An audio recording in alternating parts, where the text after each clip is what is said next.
Sean bienvenidos a una sesión más, un capítulo más de Numbralia, en este espacio que es donde nos gusta hablar de lo que amamos, ¿no? Escribir y sobre todo también pues, la lectura.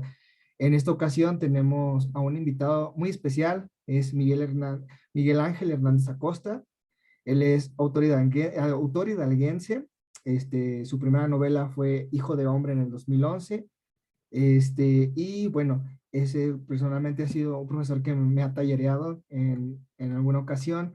Ha dado talleres en el estado de Hidalgo, aquí en Pachuca, y hoy hablaremos con él sobre su libro, su segunda entrega, que es Misericordia, que me parece que es un texto que tiene me dijo mucho que para preguntar y hablar. Me gustó mucho, la verdad fue un agrado, fue mi agrado. Se vuelve de mis libros favoritos en esta ocasión y la verdad es que me encantó, ¿no? Pues buenas, en este momento, buenas tardes, Miguel. ¿Cómo se encuentra el día de hoy? Hola, Diego, buenas tardes, buenos días, depende de qué hora nos escuchen. Saludos a ti y a todos a tus escuchas. Muy bien, gracias. Aquí andamos para lo que nos digas. Bueno, nos gustaría comenzar este espacio con algunas preguntas que le mencionaba fuera de micrófono, un poquito, a lo mejor muy, ya hasta clichés, ¿no? Ya se vuelven de por qué decidió escribir, qué lo inspira a escribir, qué fue lo que en algún punto, a lo mejor de su vida, haya dicho, yo quiero dedicarme a esto. Y pues mira, yo creo que no sé si haya un momento exacto en el que haya decidido dedicarme a escribir o hacerlo con cierta formalidad. Sí recuerdo que la primera vez que intenté escribir algo, yo era muy grande, tenía como unos 19, 20 años. No vengo de una familia que lea. Mi papá es comerciante, mi mamá también fue comerciante gran parte de su vida y realmente no había libros en casa como para que nos acercáramos a ellos. Por lo tanto, no soy una persona que venga de una familia lectora ni de una familia que pudiera pensar en escribir. Sin embargo, en el 96 me fui a la Ciudad de México a estudiar comunicación en la UNAM y un buen día me tocó hacer equipo con una muchacha llamada Karina, que me llamó mucho la atención por cómo era su conducta, su personalidad. Estamos hablando de los finales de los 90, que todavía era una sociedad muy estereotípica, incluso en la Ciudad de México. Y por ejemplo, esta muchacha jamás ocupaba vestido, jamás te saludaba de beso, que era de cierta forma lo común en ese momento. Eh, Tenía un lenguaje muy fuerte, muy duro a la hora de referirse a las personas. Y siempre andaba como que caminaba como de forma muy hombrona. Y me llama la atención justamente cómo lo hacía. Y un buen día me quedé con ella platicando, me dio a leer un libro que se llama Asher Leer, y me gustó mucho el libro y me llamó mucho la atención que como primera forma de acercamiento en una amistad que después sería una gran amiga para mí, me diera a leer algo y que para mí era incomprensible en ese momento, ¿no? Ya cuando empecé a tratarla mucho más, me llamó la atención que todo esto diera forma a su personalidad. Justamente entendía por qué era así, porque no ocupaba, por ejemplo, jamás falda. eh, era, era de un feminismo muy diferente a lo que hoy consideramos feminismo.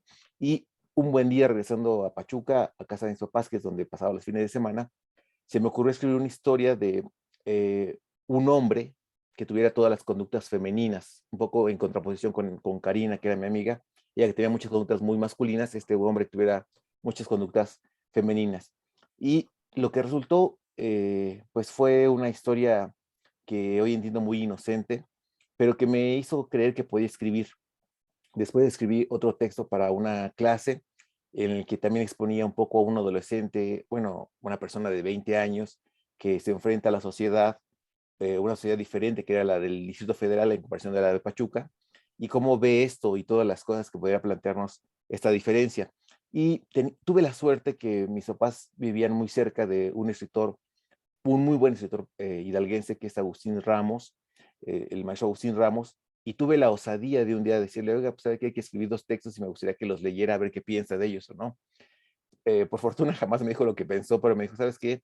Yo te invito a que si quieres escribir te pongas a leer. Y me dio a leer en ese momento autores rusos, me dio a leer una antología de nuevo periodismo, y me dijo, si te interesa leer, lee esto y cuando quieras a la casa ven a tomarte un café y platicamos de libros. Acudí un par de veces más en esa etapa y yo creía que eso era escribir y le comenté que quería dejar la carrera de comunicación para dedicarme a letras y me recomendó que mejor en vez de eso tomara un diplomado en literatura creativa que había en la Escuela de la Sociedad General de Escritores de México, la SOGEM, y me metí pues, a ese curso. Eh, y después de 2 años me di cuenta que realmente no sabía escribir gran cosa, pero que había tomado muchas bases que me hacían falta, es decir, todas las lecturas que uno debe de hacer para irse conformando primero como lector y después como escritor. Yo no las tenía y Sogem me dio esas lecturas, muchas de esas lecturas, me dio fundamentos para saber qué era un cuento, para saber de géneros. Y entonces en ese momento ya empecé un poco a escribir, ¿no? Pero creo que esta idea de cuándo sé que quiero escribir, pues yo creo que ya me vino realmente cuando después de que publiqué el primer libro. Eso es ya muy tarde, el libro lo publiqué en el 2011, es una novela, y hasta ese momento yo jamás había pensado que quería que lo que escribiera llegara a verse publicado, qué pasaba después. Pero el día que pude verlo publicado esta novela, eh, pensé que tal vez sí me gustaba hacer esto como profesionalmente, ¿no? Dedicarme realmente a ello, y lo que significaba que era escribir mucho, leer mucho más y corregir muchísimo más, ¿no? Entonces ya empecé a tener ese tipo de ideas ya más concretas de decir, quiero escribir, pero hacerlo de una forma profesional y no solamente cuando me sienta inspirado. Entonces yo creo que a lo mejor en el momento que por primera vez supe que quería dedicarme profesionalmente a esto, es cuando publicaron la primera novela, ¿no? Ahora, que sí creo que hay una gran diferencia entre querer dedicarte a esto y sentirte escritor. Hace tiempo predicaba con una amiga, Bea Barrera, una narradora, y le decía que creo yo, tengo la idea de que mucha de la gente que escribimos, que somos de la década de los 70, que tenemos más de 40 hoy en día, a muy poco les cuesta, eh, les sale con facilidad que son escritores. Casi todos están intentando escribir, ¿no? Por más que tengan 5, 10, 20 libros, todavía dicen que están en la etapa de formarse como escritores. A diferencia de nuevas generaciones que a lo mejor con una publicación ya se consideran escritores formados. En mi época no es así, o en mi generación yo creo que no pasa esto, y por eso quería hacer la distinción. Sí, creo que a lo mejor cuando publiqué la novela sí quise dedicarme a esto, pero en ningún momento aún me siento como escritor, ¿no? Técnicamente aún estamos en el intento. Ok, vaya, esto es realmente una frase muy, muy impactante para los que ahora que quieren escribir. Bueno, y luego, no tanto en esa cuestión, ¿no? Sino que también, bueno, me ha tocado también hablar, ¿no? Con plataformas como Wattpad, que muchos suben sus historias y sí, justamente señalan eso, ¿no? Yo ya tengo varias historias, varios cuentos en Wattpad y ya se denominan como escritores ya, ¿no? Digo que como decimos, no es malo, por así decirlo, de mencionarles, no por eso ya no eres escritor, pero como menciona, ¿no? Hay mucha formación detrás y sobre todo, ¿qué es esto? La lectura, digo, no, no me voy muy lejos. Digo, en mi caso igual, durante el taller, llegué a, también creo que le expresé algunas veces, ¿no? Como que esa frustración también de decir, es que no conozco los autores, no sé exactamente a qué se refieren esto, no estoy comprendiendo bien la lectura, ¿no? Creo que tuvimos por ahí uno de los cuentos, no creo que no recuerdo cómo se llamaba, que hablaba de las hormigas, pero hablaba de un movimiento, digo, de las cucarachas y hablaba de un movimiento que yo, pues no tenía como tanto también esa comprensión, ¿no? En ese momento. Sí, digo, yo creo que tiene que ver un poco con cómo se asume uno frente a la escritura. Es decir, yo creo que en la literatura todos somos unos grandes ignorantes. Tú puede que conozcas 1 millón de libros, pero siempre va a haber uno que te falte por leer y que el que lo leyó pueda decirte que es fundamental su lectura para poder avanzar o no. Es decir, a mí me tocó hace unos 10 años a lo mejor, llegué con la novela justamente que te platicaba al trabajo donde en ese momento yo laboraba, y me dijo una de mis compañeras, oye, ¿ya has leído El nombre de la rosa de Humberto Eco? Le dije, no, pues la verdad es que no. Y me dijo, ¿y cómo te atreviste a escribir si no has leído ese libro, no? Entonces, pues la verdad es que sí me sacó mucho de onda porque te hacen sentir que tú no sabes nada de literatura por no tener los mismos conocimientos que ellos, ¿no? Pero te das cuenta que con el paso del tiempo que realmente nadie conoce todo, ¿no? Los mismos especialistas en literatura, etcétera, pues pueden tener un amplio conocimiento, pero hay cuestiones que nadie domina, ¿no? Entonces yo creo que justamente el conocimiento del hecho literario es lo que te permite un poco darte cuenta qué tan cierto es esto o qué tan falso es. Es decir, si pensamos en grandes autores, a lo mejor, no sé, Saramago, que publicó ya siendo muy grande, pues no hay una razón para pensar que tenía que serlo desde los 18 años, ¿no? o una razón para pensar que alguien que publica a los 18 va a ser el gran escritor. Si nosotros revisáramos antologías, por ejemplo, te das cuenta que hay antologías de los 50 para acá, en los que están los autores supuestamente más renombrados del momento, y muchos de ellos se han perdido en el camino. Es decir, que tuvieron una época de éxito y después se perdieron para el gran público, ¿no? Y hay otros que nadie tomaba en cuenta y que después se volvieron los grandes autores que representan una época, ¿no? Pensemos, por ejemplo, en México, que hay autores en Hidalgo, por ejemplo, Rodolfo Benavides, que fue un bestseller y que hoy básicamente muy poca gente lo conoce, ¿no? Cuando antes lo encontrabas casi en la tienda de la esquina sus libros, o sea, así fue de famoso el autor y hoy prácticamente está olvidado. Entonces, el conocimiento y el momento en que entras a la literatura, el momento, más bien la cantidad de conocimiento que tienes cuando entras a la literatura, no definen tu destino literario en ningún momento, ¿no? Creo yo que, o al menos eso dice la experiencia, ¿no? Que no es una regla. Sí, creo que sí es lo que a veces, a lo mejor llega uno a sentirse abrumado, ¿no? También, a lo mejor también porque muchos a lo mejor dicen, no, yo no quiero escribir, o no salen justamente de eso, ¿no? Es decir, por ejemplo, yo en el caso, ¿no? En tan solo en el taller no, no me animaba mucho a mostrar mis escritos justamente porque a lo mejor en el fondo sabía que era muy malo. Entonces, y aceptar esa crítica, ¿no? Como lo llevamos en ese momento, ¿no? De esta parte la estás tomando así, esta parte así, estás usando mucho esto. En esos casos, pues te ayuda mucho, ¿no? Que es algo realmente que, como mencionaba anteriormente, ¿no? Ya salir mencionaba hace rato, incluso fuera de micrófono, en el concurso, ¿no? Es contraponer tus escritos, ¿no? A que sean, pues, de cierta manera puestos en evidencia como a la crítica para seguir uno creciendo, ¿no? Y no justamente quedarse en el yo escribo para mí o lo que considero que es bueno para mí. Sí, sí. Fíjate que ahora que mencionabas esto, yo recordaba una anécdota. Hace mucho tiempo yo fui a un taller con Daniel Sada y Daniel Sada pues nos enseñaba un poco a leer, que es un poco lo que trata de hacer un taller también, ¿no? A leer a alguien externo y a leerte a ti mismo. Pero este miedo que tiene uno de no tener la capacidad para mostrar el texto y hacerse eh, comprender por el otro, Daniel Sada nos lo explicaba un poco con una anécdota que a él le tocó vivir. Él siendo joven, a lo mejor de 30 años, empezó a dar talleres en la República Mexicana y llegó a un lugar en el que estaba dando un taller en una secundaria, en una escuela, y al final del taller se acerca una persona que tiene un poco una facha como de ser el conserje. Y como se queda viéndole al taller, Daniel Sada le pregunta qué está haciendo ahí y él le contesta que quiere tomar el taller. A Daniel le sorprende el hecho, ¿no? De que quiera tomar el taller y le dice que por qué quiere tomarlo, que si sabe de qué trata. Y la persona le contesta que sí sabe y que él es escritor. Entonces Daniel se siente un poco intrigado por el hecho y le dice, pues, ¿qué has escrito, no? Le dice, no, pues tengo 3 libros que he escrito. Y había escrito una novela y 2 cuentarios. Y le dice, oye, pues para la próxima que toque taller, vente para acá y lo checamos aquí en clase.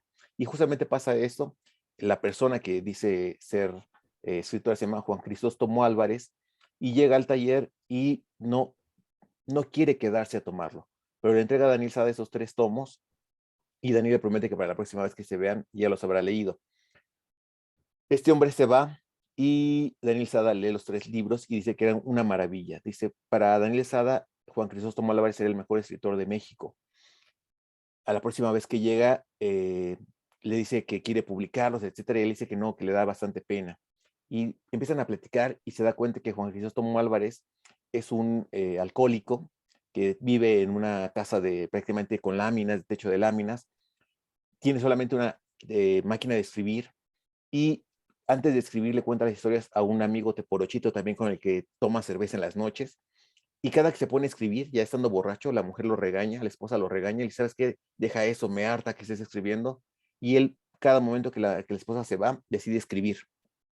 Y es como logra terminar esos 3 libros. Y Daniel, la verdad es que cree que eso le están tomando un poco el pelo, y decide verlo, y se da cuenta que sí, que realmente vive casi en una especie como de loma tras un basurero. Y cuando se enteran quién es Daniel Sada, la mujer regaña a ese hombre, le tira la máquina de escribir, y Daniel Sada, entre las pláticas, descubre que solamente ha leído Juan Crisóstomo Álvarez 2 libros, uno de Lovecraft y El llano en llamas de Rulfo.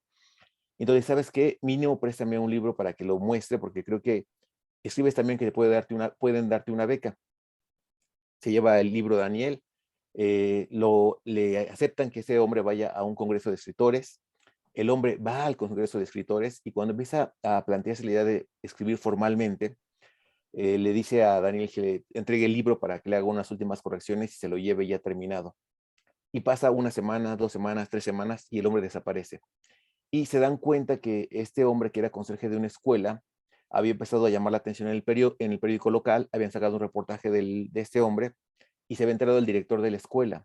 Entonces decía el director de la escuela que, como siendo él un licenciado, jamás había logrado que alguien lo entrevistara como este hombre que era el conserje. Y la esposa se enoja tanto que esté dedicando el tiempo a la literatura en vez de a emborracharse o a estar de conserje, que le pide que se muden de casa para que nadie pueda localizarlo.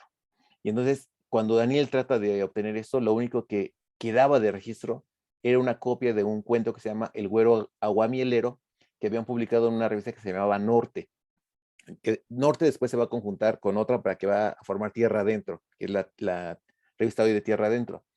Pero era el único hecho que había de ese hombre que escribía tanto. Y Daniel nos decía, ustedes piensan que este hombre que era un borrachales, que era conserje, pudo escribir los mejores libros que yo he leído en mi vida. Entonces todo el mundo tenemos capacidad para hacerlo, pero también hay que tener capacidad para corregirnos, así sea con nuestro cuate T por 8, pero exponernos a la crítica, ¿no? Y bueno, también después querían buscar el cuate T por 8 porque decían, qué buenas críticas pude haberlo hecho donde el libro era genial, ¿o no? Entonces, yo creo que uno cuando va al taller siempre está como esperando un, un abrazo así, no, vas bien o no, pero tal vez lo que más nos forma son esos detalles, esas críticas que nos hacen ver que tenemos que esforzarnos más y para que cuando salimos al mundo realmente a ver quién nos puede publicar, encontremos a alguien que considere nuestro trabajo que es eficiente. Sí, creo que, vaya, es bastante interesante la historia y bastante cierto, ¿no? Esa cuestión. A veces lo que buscamos, como mencionaba, ¿no? A lo mejor es como o la fama y también pues que nuestro primer escrito sea así está perfecto, es lo mejor que he escuchado y se publica, ¿no? Que creo que es otro punto que me gustaría tocar igual en esa parte. ¿Qué tan difícil fue justamente el proceso, ¿no? Bueno, en tu caso, el primer libro que sacó fue Hijo de Hombre.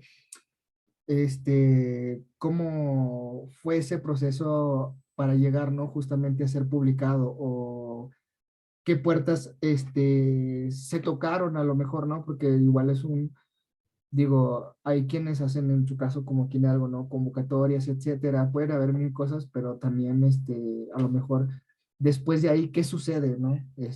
¿Qué sucede para llegar justamente a esta segunda entrega de Misericordia? Y que pues realmente las editoriales apuesten por uno, ¿no? En esa parte. Sí, pues mira, yo creo que a mí me gusta decir que yo he tenido la buena suerte de que me rechacen muchos escritos. Entonces, cada que me rechazan, busco ver por qué me rechazaron el escrito. Jorge Arralde, que es que era el editor de Anagrama, comentaba que en la actualidad hay tantas editoriales que cuando un novelista lleva un texto a una editorial y se lo rechazan, puede buscar en otra editorial y después en otra y en otra y en otra hasta que alguien se lo publica. Pero muy pocas veces el novelista del ejemplo de Arralde se dedica a ver en qué está mal su texto y a corregirlo. Entonces yo tuve la fortuna que me rechazaron muchas veces los textos, tanto para publicaciones en revistas, para publicaciones en blogs, en revistas digitales que empezaban a surgir a finales de los 90, principios del año 2000. Y siempre me preguntaba por qué no tenía esa suerte, ¿no? Yo creo que a muchos nos pasa cuando empezamos a escribir, que leemos algo y dices, yo pude haber escrito esto, ¿no? O yo escribo mejor, pero a mí no me están publicando. Entonces, cada que me rechazaban, yo decía, ¿por qué no logro convencer al editor? Un día tuve la suerte de que escribí un libro y lo llevé a Editorial Planeta sin saber realmente qué había pasado y me aprobaron el texto. Y cuando lo aprobaron, dije, no, ya la hice, ¿no? Primero porque yo sabía que en Editorial Planeta no publicaban a gente joven, desconocida, como era en ese momento yo. Y bueno, yo me sentí Dios por unas horas. Sin embargo, tenía que ver al editor, no sé, 1 o 2 meses después. Y cuando llamé para agendar la cita, el editor ya había desaparecido y mi texto ya no era publicable. Entonces, estuve, digamos, tocando la puerta y ya dijeron que ya no, que el editor no había dejado de instrucciones o no. Entonces, eso me traumó en cierto momento, pero lo que hice fue tomar que ese libro ya no había querido salir, ¿no? Un poco como la idea de que si hubiera querido, el editor hubiera dejado dicho que iba a publicarse. Pero como no tuve esa suerte, dije, bueno, tengo que ir al que sigue, ¿no? Entonces empecé a escribir la novela, Hijo de Hombre, y tuve la suerte en ese momento que conocí a algunas personas, me invitaron a talleres a la Fundación para Letras Mexicanas, me invitaban a talleres externos, estaba con Daniel Sada, y vas conociendo un poco cómo funciona realmente el medio editorial, y por ejemplo sabía que una novela como la que yo tenía, pues no iba a poder llegar a una gran editorial, porque no tenía yo el capital simbólico para ese editorial, ¿no? Entonces, un buen día, con una persona que conocí, con Antonio Ramos, le di a leer la novela y tuve la fortuna en ese momento que me ofreció que la publicaba. Su esposa en ese momento era editora de Random House Mondadori y me ofrecieron que ambos podían publicar la novela. Pero como mi cercanía era mayor con Toño, le propuse que mejor yo me dejaba guiar con él porque yo no sabía nada del mundo editorial. Ya después de que te aceptan, después qué pasa, ¿no?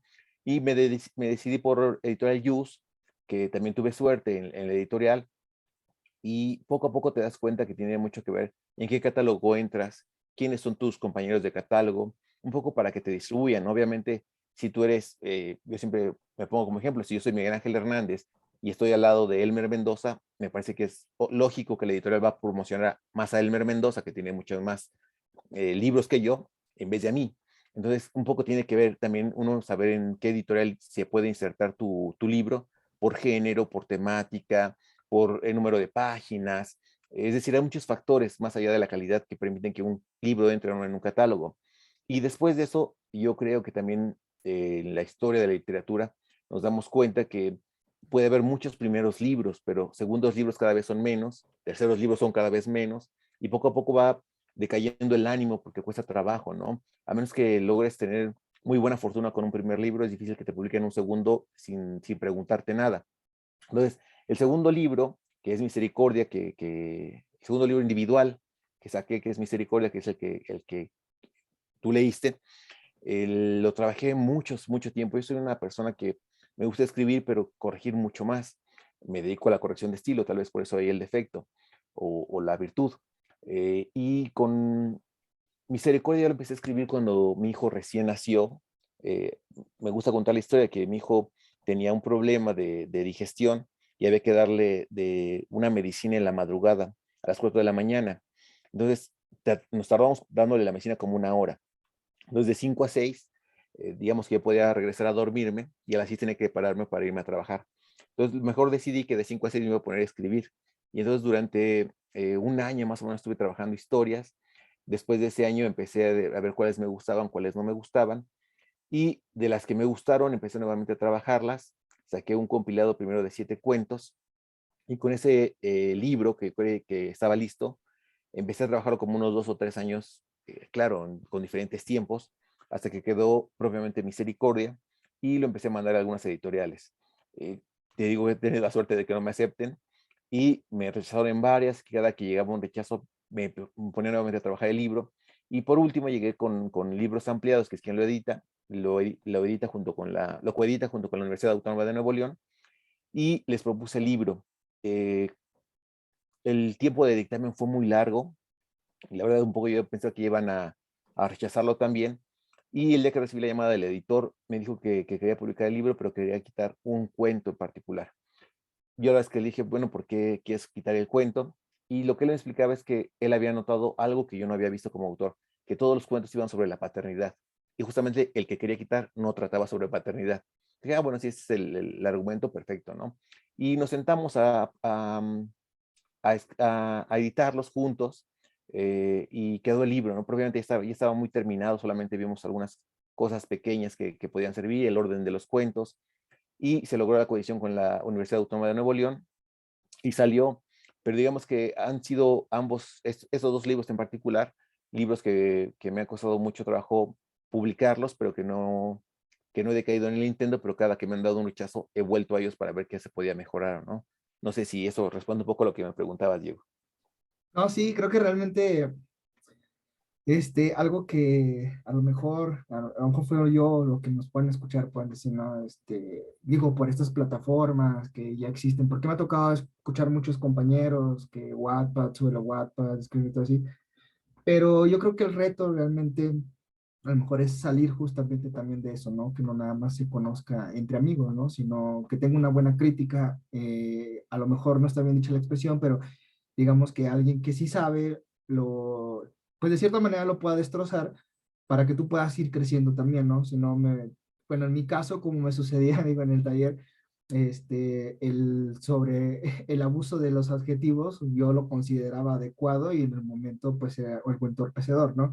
Entonces, es justamente eso lo que no, o sea, sí, no, es bueno que tanto escritores nuevos sepan, o aquellos que quieren empezar a escribir, que también sepan que sí lo pueden hacer y que no se queden, porque a lo mejor también existe como ese enigma de decir, es que tuve que ver que he leído más de tantos libros para que yo pueda empezar a escribir, ¿no? Que sí es muy bueno y cómo seguir leyendo, digo, como lo mencionaste ahorita, ¿no? Yo creo que todos continuamos leyendo tanto los nuevos como los clásicos, que nos ayudan a justamente ver, ¿no? En qué estamos a lo mejor creciendo o estancándonos incluso, ¿no? Que es algo que es bueno para a quienes nos escuchan y que realmente desean continuar, ¿no? En la escritura, ¿no? Y no desanimarse en él. Creo que esta historia de los rechazos es algo que a lo mejor podemos empatizar mucho, ¿no? En que nos digan hoy no y a la segunda hoy tampoco, pero pues no es el impedimento para decir ya no lo voy a intentar, ya no lo voy a hacer porque veo que no soy bueno. Y yo creo que algo que me gustó que dijo es que eso, pues, aparte de que dicen a uno que no, es la oportunidad para regresar a ver el escrito, ¿no? Y no solo tirarlo y dejarlo ahí, no lo logró, ya ahí que se quede. Es un fracaso, ¿no? Sí, y creo que también lo acabamos un poco en el taller en algún momento, digo que es que uno puede tener un libro o un cuento que siempre le rechazan y dependiendo del lugar donde te rechacen es lo que puede hacer con el texto, ¿no? Es decir, a lo mejor aún no tenemos la madurez que creemos para publicar en una editorial, pero a lo mejor sí ya tenemos la madurez para publicar en una revista, en un periódico. Y siempre la publicación yo creo que es como una especie de dosis de vitaminas que te permite continuar adelante. No, yo no estoy en contra de, de las personas que publican en digital o en plataformas digitales más bien, sino que digo que eso deberían de servirnos como una especie de ánimo de palmada para decir, estamos haciéndolo bien, pero vamos a intentar continuar a modo hasta el momento en que tienes un proyecto personal que quieres publicar en un campo más tradicional, como sería la edición impresa o digital, pero por medio de una editorial o no. Es decir, creo que todos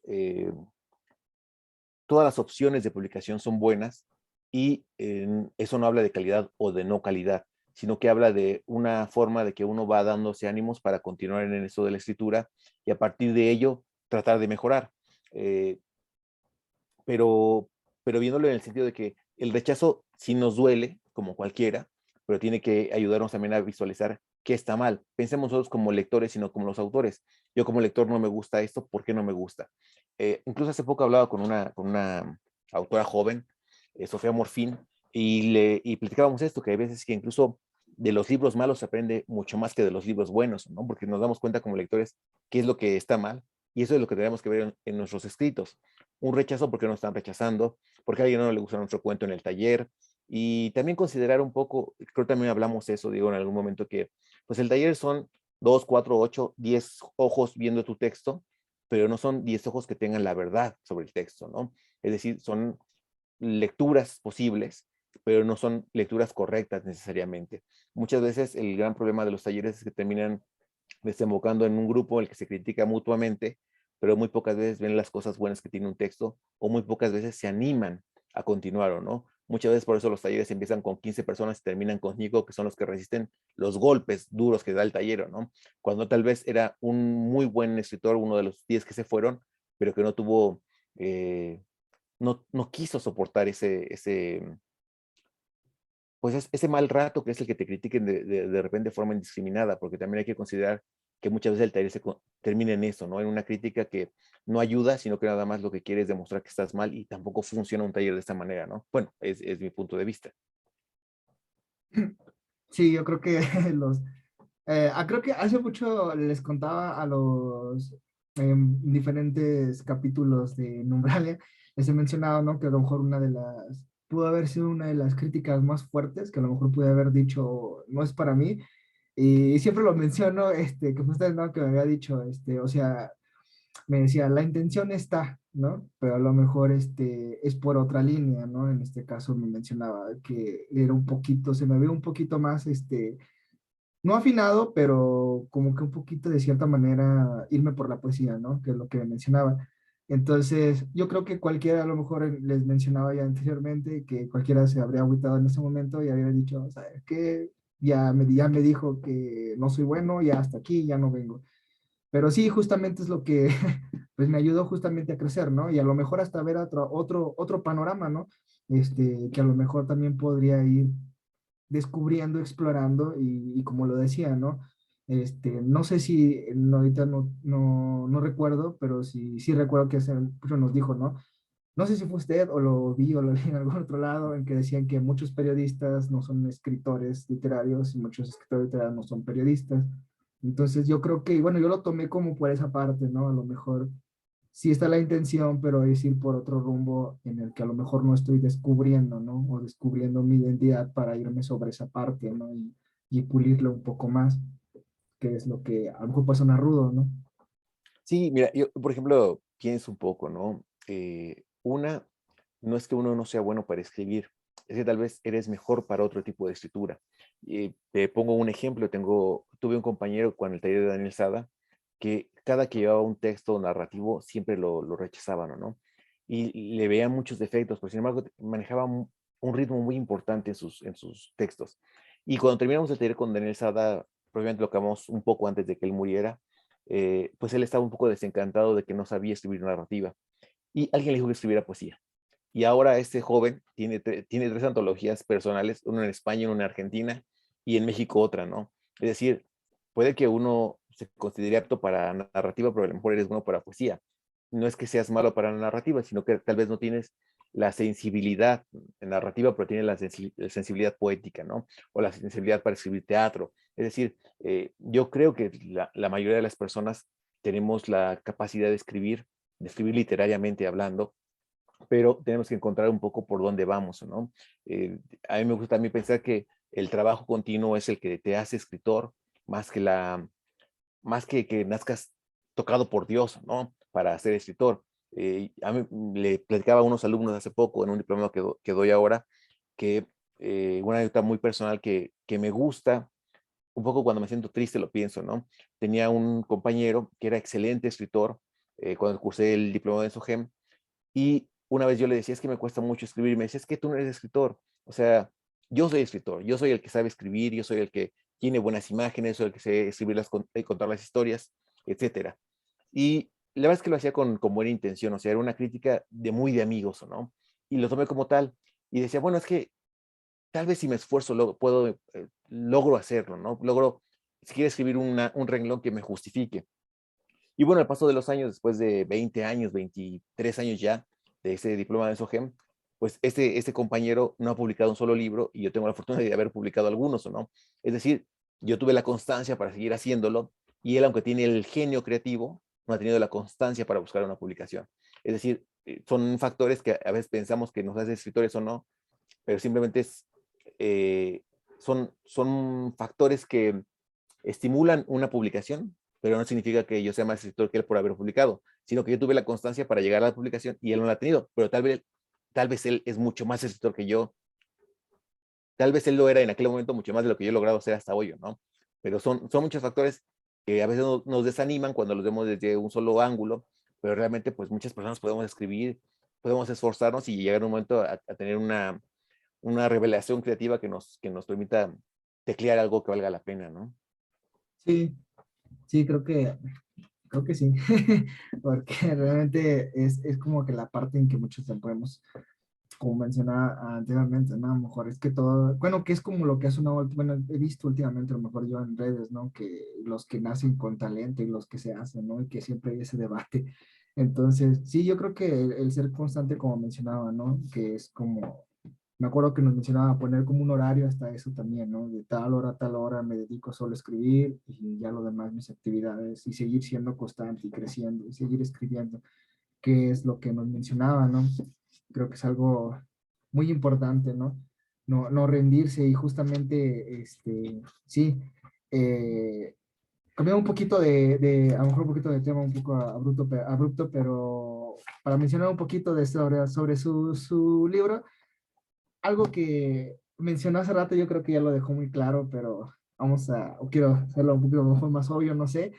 Las historias, esta es una pregunta realmente de alguien con el que la estuve leyendo, como lo mencionaba, ¿no? En la cuestión de la paternidad que se desarrolla el libro en ese rubro, este, son historias propias, o sea, son sus varias, ¿Experiencias propias? experiencias propias, ¿no? Ah, ok. Bueno, pues mira, la pregunta me la haga porque el que lo creas o el que te animes a preguntarlo, supongo que es porque tiene cierta verosimilitud los textos. Entonces, bueno, pues voy a decirte que no, ninguna. Ninguna realmente no es algo que me haya pasado textualmente así. Sí, todas tienen un basamento en la realidad. Eh, Decía, ahora no recuerdo quién es el que dice que los escritores no nos ponemos a escribir, sino que nos ponemos a ordenar nuestros recuerdos y los redactamos. Entonces, de cierta forma, sí hay mucho de mí en esas historias, pero ninguna ocurrió tal cual, ¿no? Te pongo el caso de Sábado Brasil, que es el cuento con el que inicia el libro. En algún momento me pidieron, iba a salir publicado un libro homenaje a Juan Rulfo. Sin embargo, como tenían el problema de los derechos por la Fundación Juan Rulfo, querían que escribiéramos un texto en el que no se mencionara a Rulfo explícitamente. Y lo único que teníamos que hacer era redactar un texto. Puede ser ensayístico, cuentístico, lo que quisieras. Y en aquel momento, cuando me puse a escribir ese texto, me había contado una historia, Daniel Sada, justamente sobre Juan Rulfo, que había ido a visitar a Guimarães Rosa, un autor brasileño, y se sabía muy poco realmente de ese encuentro. Después se supo que Guimarães había venido a México y que Rulfo había dado un tour, digamos, por varios estados de la República, pero no se sabía gran cosa. Y Guimarães Rosa es como, justamente es como nuestro Juan Rulfo en Brasil, ¿no? Es como el gran escritor, pero ambos eran como que muy introspectivos, muy poco dado a la sociabilidad, y se sabía que Juan Rulfo había ido a Brasil, había tocado a la puerta de la oficina de Guimarães, a Guimarães le habían anunciado que había un autor mexicano ahí, y al saber el nombre de Rulfo lo recibió. Y eso lo sabía Daniel Sada porque había sido tallerista de Juan Rulfo. Más bien, Juan Rulfo había sido el tallerista de Daniel Sada. Daniel Sada había sido becario del Centro Mexicano de Escritores cuando Juan Rulfo y Salvador Elizondo eran los maestros. Entonces, en una de las pláticas, Rulfo les platica eso de Guimarães, les da a leer a Guimarães Rosa, y yo tenía solamente esa historia. Entonces, digamos que un poco se trata esa historia en el cuento, no se dice tal cual, sino que sabemos que hay un autor mexicano que va a buscar a un autor brasileño, pero todo lo demás es netamente ficción, ¿no? Hay otro cuento que habla acerca de un motín en un manicomio, y yo lo que tenía un poco la idea es que mi papá era comerciante, había surtido algún tiempo el Villa Ocaranza, lo que se conoce como Villa Ocaranza, y yo lo había acompañado una o dos veces. Realmente no tenía mayor contacto con el hospital, pero había quedado con unos amigos de escribir una antología en la que tuviéramos como temas en seres domésticos. Y a mí me había tocado una estufa. Entonces, si recuerdas en el texto, tiene una función, una Ujú. estufa de repente, ¿no? Entonces, se me ocurrió que podía hacer estallar esta estufa, y en aquel momento recién había leído la forma como se había suicidado Silvia Plath, que termina metiendo la cabeza en el horno y abre el gas, y es como se suicida Silvia Plath, y me pensé que podía haber una explosión. Entonces empecé un poco a juntar los recuerdos de lo que sabía de Villa Carranza. Realmente me inspiré mucho más en el manicomio que sale en el sello sobre la ceguera de Saramago, pero fui juntando algunas cosas, ¿no? Hasta que se forma Villa Carranza, que se llama el cuento. Hay, por ejemplo, un cuento que es un hijo, que es un muchacho que va a buscar a sus papás, y varios de los lugares que aparece, a su mamá, va a buscar a la mamá que desaparece de la casa. Y varios de los lugares que menciono eran lugares que mis papás me mencionaban a los que iban de novios. pero no significa que ahí ocurrían las acciones que relato, ¿no? Entonces Ujú. yo creo que hay mucho de los recuerdos que tengo de la infancia, de Pachuca, pero ninguna experiencia es una experiencia propia al 100%, o ni siquiera pensémoslo al 50%, ¿no? Ah, ok. Sí, sí, es que sí, sí fue con quien lo escuchaba, decía, no sé, lo siento muy personal", decía. Y le digo, no, la verdad es que no le he preguntado, le digo, y fíjate que Villa Ocaranza me interesó mucho porque me dio como esa desesperación, como de estar encerrado y de no saber a qué horas vienen por ti. Entonces, como que tuve un pequeño flashback, yo también ahí recordé unas cosillas de la sensación, ¿no? Como parecido al cuando te pierdes en un Soriana a cierta edad y tus papás no están, entonces no sabes a qué hora va a venir tu mamá por ti. Como que esa sensación me encantó a mí, la verdad me encantó el todo eso. Y sí, justamente yo personalmente, bueno, no soy de aquí, ubiqué los lugares que mencionó, digo, la colonia Iste, la conozco bien ahorita, que muchas veces ando por ahí, pero no sabía, bueno, esa cuestión de si sea verdad que había un manicomio en esa área. Bueno, más bien el manicomio está cerca de Villa de Tezontepec. Está Villa Ocranza, antes era un hospital psiquiátrico, pero digamos de los viejitos, es decir, Ujú, en aquel momento que estoy hablando, mi papá surtió ese hospital a lo mejor como por ahí de los 90, o un poco antes, todavía en los 80, era un manicomio a la antigua, que es decir, que aún daban electroshocks, realmente estaban muy mal las condiciones, todos los internos, bueno, ni siquiera se le llamaba internos, se le llamaba locos, ¿no? Por ejemplo, mucha de los alimentos que tenían estaban en descomposición. Incluso algo que menciona en el texto que es cierto, es que un día vino un secretario de salud al manicomio a revisarlo y a partir de lo mal que estaba el manicomio deciden un poco a rehabilitar todos los manicomios del país. Y se hace un escándalo por cómo estaban las condiciones de los manicomios a nivel nacional. Entonces, aquel Villa Carranza era muy diferente a lo que hoy se conoce como Villa Carranza. Aquel era Hospital Psiquiátrico Fernando Carranza y hoy es Villa Ocaranza. Hoy entiendo, porque tengo una conocida que trabaja ahí, que son villas, hay algunas villas particulares, el hospital es mucho más cercano a un hospital común y corriente, en donde atienden enfermedades mentales, pero ya no hay esta idea de, digamos, de manicomio al estilo de La Castañeda, ¿no? O al estilo del cine mexicano de la época de oro. Es decir, ahora sí es un hospital en el que rehabilitan al enfermo, en el que tratan con la familia, es decir, ya es una realidad completamente diferente, ¿no? Pero Villa Caranza, o lo que antes era el Hospital Fernando Caranza, está pasando vía de Tezontepec. Incluso si uno viene de la Ciudad de México en la carretera, se alcanza a ver la finca, que es como una especie de fortaleza. Al fondo creo que es blanco con naranja, pero sí está ahí, ¿no? Que es, ahora, por ejemplo, cuando se publicó el libro, me hicieron favor de presentarlo en Pachuca, Juan Carlos Hidalgo y Daniel Fragoso, y me decía Juan Carlos que él sí tuvo como alguna expedición en la prepa al Villa Caranza, y que en cierta forma sí se parecía a lo que yo había puesto. Entonces decía, bueno, qué bueno, porque la verdad es que yo no me acordaba del hospital, ¿o no? Entonces lo hice un poco a la imaginación. Pero me decía Juan Carlos que sí había un poco de cercanía, pero digamos que fue coincidencia. ujú.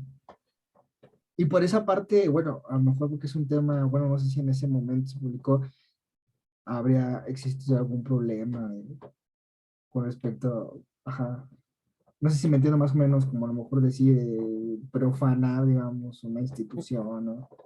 Mira, yo la es que sinceramente considero que no lo hay. Eh, no creo que el libro tenga el impacto a menos que fuera un bestseller, yo creo que ningún libro tiene el impacto como para que haya ese tipo de cosas.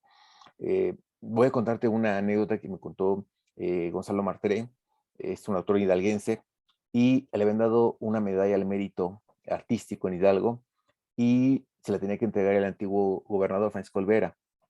Sin embargo, pasaron los meses y no le entregaban el premio.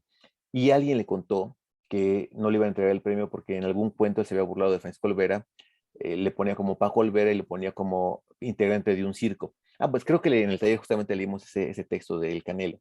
Y entonces no le habían entregado la medalla. Entonces le dicen que no le iba a entregar el premio porque Francisco Olvera había leído el cuento. Y entonces le dice, eso es imposible, o sea, ningún porro lee literatura, ¿no? Entonces, realmente, la broma que decía Martel al respecto, pues es un poco cierta también, ¿no? Bueno, estereotípicamente cierta. Los textos que escribimos, excepción que seas un premio Nobel o un super bestseller, pues no impactan a una clase política que realmente no tiene una base literaria, porque no es obligatorio para ellos, no es que esté mal o esté bien, simplemente que no pertenecen al mismo mundo literario que los escritores, ¿no? Entonces, por eso no hubo ningún conflicto, ni creo que lo vaya a haber, Diego. Ok, muy bien. Ok, esperamos no tocar campo minado por ahí. Sí, Este, no, sí, realmente es algo que me encantaron y justamente yo como que tuve esa, al menos en la primera, las sensaciones que tiene la cercanía del hijo con su padre. Igual incluso en Villa Carranza cuando dice su padre, él ya estaba todo quemado y él viéndolo como que, estás bien, hijo, así como que todo salió bien. Y él al final con una de, como un desprecio, ¿no? De, o sea, mi padre, o sea, como que todo eso me hizo a mí un flashback, ¿no? Porque en algún momento, a lo mejor, en algún momento de mi vida dice, por hacer lo que mi papá, me pasó esto. Y él como si nada. o sea, mm, Entonces, yo creo que tuve como que ese pequeño, recuerdo y creo que por alguna razón dije, con razón, misericordia queda muy acorde al libro, ¿no? Y más sobre todo la parte final, el último cuento, que de hecho me gustaría tocar. He escuchado anteriormente que en el acomodo de los cuentos, digo, creo que el primero es demasiado bueno, muy impactante, pero ¿cómo salió ese título de Misericordia y siendo el último cuento, vaya, justamente, cómo es que llegó a decir, este es el título adecuado? Creo que anteriormente le había mencionado que el problema que siempre he tenido son los títulos, ¿no? Y me han dicho muchas veces que el título sale solo, al final se elige igual al final, no se había mencionado, llega a salir incluso del mismo texto, entonces, ¿cómo es que llegó a decir, este es el adecuado para nombrarlo? sí, mira, la verdad es que yo tengo el mismo problema que tú, Diego, soy muy malo para los títulos, y si te das cuenta, incluso se notan en los títulos de los cuentos, ¿no? Son títulos muy pequeños, muy breves, muy sintácticos, y primero el cuento, el título del cuento surgió un poco por la trama, ¿no? El narrador pide al final que el tío tenga misericordia de él por atreverse a contar su historia, y yo creo que en algún momento se me ocurrió que esa era una buena palabra. En aquel momento también he de contar que tenía un cierto acercamiento con la religión católica, pertenecíamos a una congregación cerca de donde vivíamos, y el padre nos había hecho como sus amiguitos, a mi esposa y a mí, y nos invitaba a comer a su casa, etcétera, y platicábamos de mil cosas, ¿no? Y yo siempre he tenido cierta fascinación por las religiones, no necesariamente por vivir la religión, sino por cómo se han desarrollado, etcétera. Y me gustaba mucho platicar con el sacerdote. Y en algún momento de nuestras pláticas me empezó a explicar, bueno, yo le dije que me gustaba mucho la imagen del Señor de la Misericordia, y él me preguntó, ¿y sabes qué significa misericordia? Le dije que no, obviamente, y me dijo que significaba miseria del corazón, es decir, sentir no una miseria de pobreza, sino sentir un poco de empatía por el otro, ¿no? Tu corazón es capaz de sentir miseria para ponerse al nivel de la otra persona. Entonces, me impactó mucho el significado, porque yo no lo conocía, y pensé que era muy bonita la imagen que recreaba, ¿no? Y cuando en el cuento me salió la palabra que quería que tuviera el tío misericordia del sobrino por haber escrito su historia, pensé que era un buen título, lo dejé así, y el libro como tal tuvo muchos títulos previos. Yo no me decidía a ponerle un título, y el editor, Naum Torres, que me acompañó a lo largo de la edición del texto, siempre me rechazaba los que yo le proponía. Me decía, no, es que eso no va, yo creo que sí tampoco queda. Y en algún momento le dije, ¿sabes qué? Lo único que yo creo es que el cuento Misericordia tal vez sea en el que se ve un poco más trabajo mío a la hora de escribirlo, ¿no? Y le dije, pues sí, y me gustaría que cerrara el libro con ese cuento. Empezamos a hacerlo como de los textos de diferente modo, un poco para ir encontrando el ajuste más cercano a lo que queríamos. Misericordia siempre tuvo el lugar final, porque yo creía que era el cuento que mejor me había salido, o que menos mal me había quedado. Y le dije, ¿y por qué no ponemos Misericordia? Y me dijo, bueno, y lo pusimos como una propuesta, y de repente empezamos a referirnos al libro como misericordia, misericordia, misericordia, y al final no se quedó ese texto.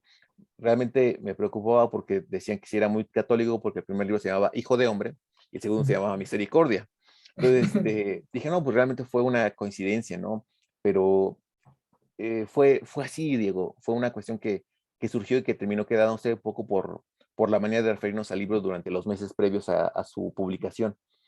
Y al final de cuentas creo que sí congrega un poco la idea de todo el libro, ¿no? De cada una de las visiones que se tiene de la paternidad, que sí se engloban en ese título, por ejemplo. Bueno, pues el libro teníamos pensado llamarlo O Sábado Brasil o Misericordia.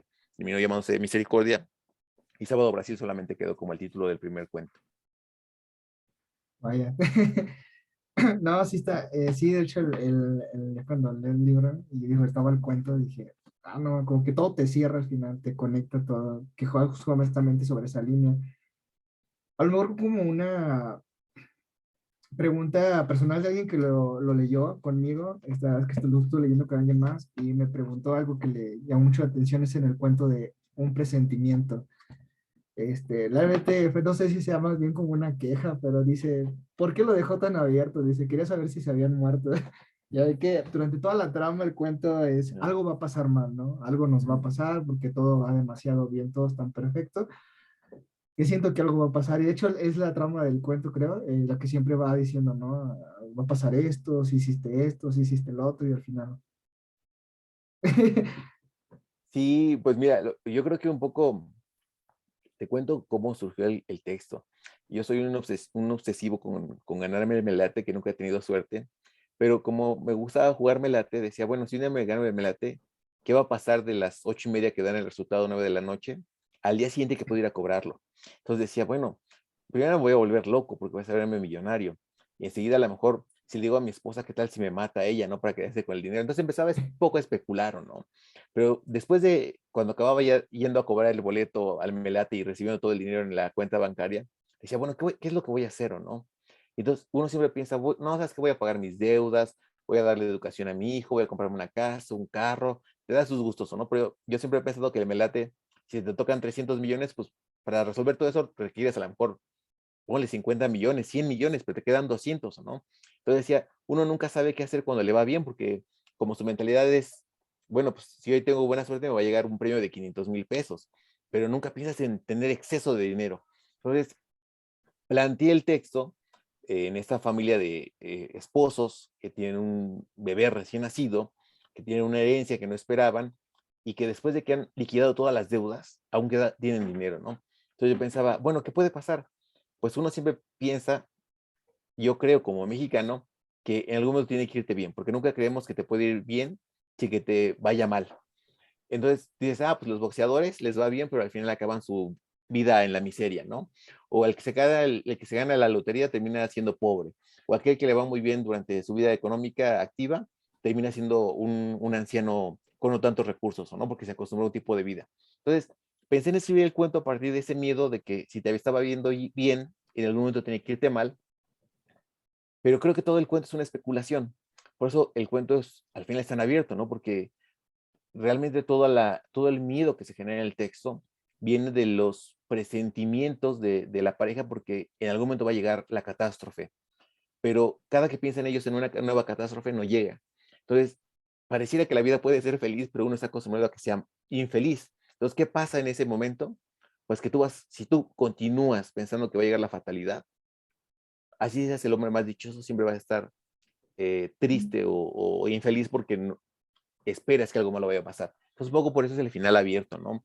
Porque es un supuesto todo de estos que no saben ser felices con una fortuna que les llega, ¿no? No solamente una fortuna económica, sino una fortuna en la vida, ¿no? De estar tranquilos, ser una familia que vive bien, que tiene las necesidades resueltas, pero ellos siempre están tan acostumbrados a que les vaya mal que no pueden creerlo.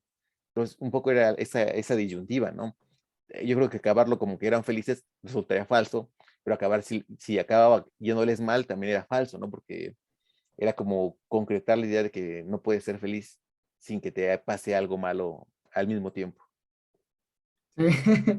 Sí. Sí, creo que realmente me llamó mucho, estuvo muy divertida esa parte porque con quien lo leía, de verdad que estaba así como que, ¿qué va a pasar? Y luego, y me preguntaba, le digo, espera, todavía no llego, le digo, y me decía, y luego cuando acabó, lo primero que me dijo, ¿qué pasó? Entonces, fue algo muy divertido justamente ese cuento con, bueno, primero con otra persona que tenía esa duda. Y esa era como que su duda personal. Me dijo, ¿vas a hablar con él? Pregúntale, me dice. Y pues espero nos va a escuchar. Entonces está la duda resuelta. Espero que haya tenido la respuesta que quería. Y sí, realmente es un libro que me encantó. Me gustó mucho la temática. Le digo, nuevamente, como que yo tuve como mucho acercamiento a recuerdos, a lo mejor en ciertos fragmentos, ¿no? Con mi padre, yo al menos sí lo sentí así como recordé muchas cosas que he vivido también con él y por eso como que sí me trajo esa melancolía, ahora sí, del pasado, ¿no? Este, yo personalmente lo recomiendo, les he dicho, vamos a leer en el club de lectura más adelante Hijo de Hombre, que es el que nos Gracias. es el favor de vamos de proporcionar, lo vamos a leer justamente en el club de lectura ya que a estos pocos días que se acaba el año. Yo creo que ya en enero, febrero, creo que le había mencionado, vamos a tomar ese libro para ir justamente también conociendo, le mencionaba, conociendo al autor, les hice el favor de pasar un poco de su reseña también, su semblanza y también les ha gustado, sobre que ahorita estamos acabando unos otros libros y a lo mejor para de cierta manera ir cerrando, me gustaría que les mencionara a los que nos escuchan, dónde pueden encontrar su libro, o cómo lo pueden conseguir. Esta es su segunda entrega, Misericordia, dónde pueden conseguir el primer libro y justamente el libro. Y a lo mejor, no me acuerdo si me mencionó que tenía otro o igual preguntarle si está trabajando un nuevo material, a lo mejor para este siguiente año o en algún otro tipo de proyecto. Sí, digo, pues mira, el primer libro, la novela, realmente es inconseguible hoy. La editorial que la publicó ha dejado de editarla. Se acabó afortunadamente el primer tiraje, pero ya no se volvió a reeditar. Y el libro de Misericordia también tuvo la fortuna de que se acabara el tiraje en impreso y solamente se puede conseguir en electrónico. En electrónico lo pueden conseguir en Amazon. Y no sé, pero creo que quedan algunos ejemplares, pocos, en la página de la editorial que es librosampliados.mx, eh, y ahí tienen su tienda. Entonces creo que quedan algunos ejemplares que ellos tienen y solamente así he tenido la suerte que se hayan acabado las ediciones de los libros, ¿no? Y bueno, hay otros libros. En Pachuca se publicó hace tiempo una antología que se llamaba Lotería, que le publicó el Eventum, a quien entrevistaste de Maite Romo. Y ahí viene un cuento mío, viene un texto en una antología que se publicó sobre crítica literaria que se llama Crítica y Rencor, que publicó Cuadribio. Digamos que esos sean como que los libros más recientes. Los otros sí, sinceramente, son inconseguibles, un poco porque se publicaron hace 20 años, ¿no? Si es algo académico, pues sí tengo un libro académico que está editado por la UNAM, por la facultad, que son miradas hacia Julian Herbert, pero es un libro meramente académico, ¿no? Espero poder publicar el próximo año una novela que ya está terminada, aún está un poco en el proceso de buscar editor. Es una novela que termine este año y espero también poder publicar un libro un poco no sé si periodismo cultural o ensayo literario, que también ya está terminado y que esperaría poder tener la fortuna. Sinceramente, ahorita lo que se puede conseguir es este libro eh, en electrónico, y por ahí anda circulando otro libro en electrónico, pero es muy, muy, muy viejito. Y un poco no es que me deslinde de él, sino que creo que eran unos primeros bocetos de lo que quería escribir. Se llama Cuentos Inocentes, y está también en digital. Pero sinceramente pues creo que son muchos años los que han pasado de que publiqué ese libro a hoy, y por lo tanto un poco no es que no que reniegue de él, sino que no me reconozco tanto. Eran historias muy juveniles, justamente por eso se llama Cuentos Inocentes, porque eran historias eh, de, de alguien que quería convertirse en escritor y que estaba intentándolo, pero de forma muy, muy a tientas, ¿no? Entonces por eso no lo menciono tanto.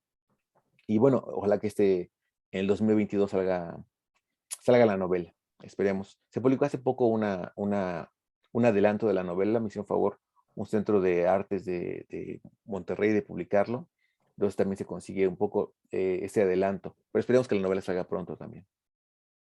Bien, entonces, bueno, para todos los que nos escuchan, pueden estar al pendiente, igual si Miguel nos hace el favor, si en cuanto salga, nosotros lo podamos publicar, que ya está la novela y la puedan adquirir. Creo que son, como le mencionaba hace rato, son cuentos, a mí personalmente me encantaron, me trajeron como que esa sensación y creo que es algo que habíamos justamente, ¿no? Platicado anteriormente, ¿no? Que de qué manera, qué es lo que te transmite, ¿no? Las historias, que es lo que, bueno, en la cuestión de que como él ha sido mi profesor, mi tallerista, queda muy plasmado todos sus consejos en sus cuentos, los puedes ver, ¿no? Todos los consejos que nos había dado, todo lo que nos había mencionado anteriormente. Igual, me gustaría también una última pregunta, bueno, una última pregunta, si a lo mejor ahorita o el siguiente año va a estar dando algún taller como el que nos dio anteriormente, ya sea virtual o ya sea en presencial, no sé si tenga algún proyecto este año que viene. Mira, taller como tal, sinceramente doy algunos talleres personales, pero realmente ahorita no doy tantos porque estoy dando clases en la escuela de la SOGEM y el próximo año también me toca dar un módulo de un diplomado que se da en la Universidad de Querétaro. Entonces, un poco por eso ya no estoy realizando talleres, digamos, con mucha gente, sino que con algunos alumnos que de repente me dicen, ¿sabes qué? Me gustaría tallerear tal cosa, lo puedo tallerear. Sobre todo me he dedicado un poco a tallerear libros personales, ¿no? Ahora estoy terminando justamente un libro que se va a publicar en junio con una alumna y si en algún momento alguien se interesa, podemos armar un grupo, ¿no? Un poco no lo hago de forma abierta porque digo, tengo esa otra responsabilidad que es la de la escuela de SOGEM y de la Universidad Autónoma de Querétaro, ¿no? Pero digamos que esa sería como la respuesta que te daría. No lo hay, pero si en algún momento alguien se interesa, con mucho gusto podríamos abrirlo. Muy bien, bueno, queda abierto para el que guste, puede contactarse con Miguel, ya más adelante nos da sus redes sociales, sus contactos para que los podamos publicar en cuanto salga este episodio. Realmente muchas gracias por acompañarnos en este episodio. Yo creo que desde que iniciamos casi este proyecto, les he mencionado a toda la audiencia, creo que los que nos han escuchado, les he dicho siempre, Miguel me dijo esto, Miguel me ha mencionado esto, él fue quien, y bueno, pues hoy cumplimos la promesa de traer a Miguel Ángel, que no solamente fue mi tallerista también, ha sido, pues fue, se puede decir prácticamente uno de mis primeros lectores también, que criticó mis cuentos y que me ha enseñado mucho realmente en esta área, ¿no? De ir creciendo y que también me motivó también a explorar otra área de oportunidad, ¿no? Lo que fue la poesía. Hace poco igual, tallé un poco mis poemas para el concurso de Fren Rebolledo. Entonces, pues realmente es un gusto que pueda estar con nosotros, que nos haya dado tiempo, un poco de su tiempo para hablar y que la audiencia pueda escuchar, ¿no? Consejos de lo que yo considero grandes escritores y escritores, pues también que puedan sentir cercanos, ¿no? En este caso de Hidalgo, de quienes nos escuchen, de cualquier parte que nos escuchen, pues realmente les damos gracias que puedan seguir con nosotros. Este, algo más que quisiera agregar antes de irnos, de despedirnos. No, pues agradecerte, Diego, no solamente la oportunidad de participar en el podcast, sino también las palabras que has dicho de mis textos y de mí, ¿no? Te agradezco mucho. Yo creo que muchas veces uno lanza, perdón por la imagen ya hecha, pero uno lanza botellas al mar y jamás sabe si alguien la recibe o no. Y escucharlo de tu voz que en algún momento te han servido lo que hemos hablado o que has hallado sentido a lo que hemos hablado, creo que es muy reconfortante para mí. Y pues solamente eso, muchas gracias, la oportunidad del espacio, Diego. Pues muchas gracias por llegar a este momento. También gracias a todos los que nos escuchan, a la hora que nos están escuchando, de todas las partes donde nos escuchan. Les mencionaba siempre, hemos tenido audiencia muy constante bueno, según la gráfica de Estados Unidos y de Argentina. Entonces, un saludo a los que nos escuchan por allá y les deseamos pues espero pasen una excelente fiesta, un fin de año increíble. Los invitamos nuevamente al Club de Lectura. Sigue abierta la invitación de cualquier parte, es virtual, entonces estamos leyendo pues autores interesantes y un adelanto pues justamente va a ser Miguel el siguiente año. Entonces, gracias por escucharnos hasta este momento y que pasen una excelente tarde, noche, día a la hora que nos sintonicen. Hasta luego.